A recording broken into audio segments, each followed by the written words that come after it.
Why don't we know more about the story of the Prophet?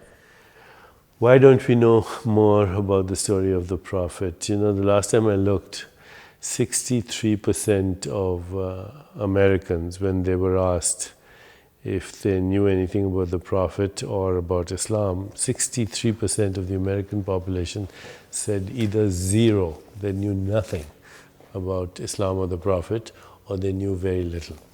And yet 70% of people in the United States right now are opposed to the building of this Islamic center within a few blocks of Ground Zero, the non-mosque that is a non-issue around non-Ground Zero.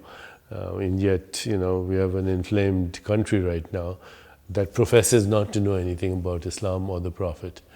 So I think this is human behavior in general. We pretend to be creatures of rationality, but we are creatures bristling with emotion, prejudice, bias, ethnocentrism, racism, bigotry, and extreme nationalism. So I think it's very important that we get out of this self-centered absorption. The question is, why don't we?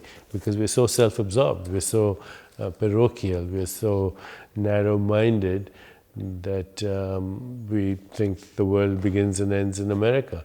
And now we're being forced to look outside because there's a fear-mongering that's going on, particularly by right-wing extremists who are in the same boat as the radical fundamentalists of Islam. So they're kind of feeding each other's frenzy. They're, as I like to say, explicit enemies but implicit allies. And they've hijacked the world. They've hijacked all of us. They've hijacked civil society.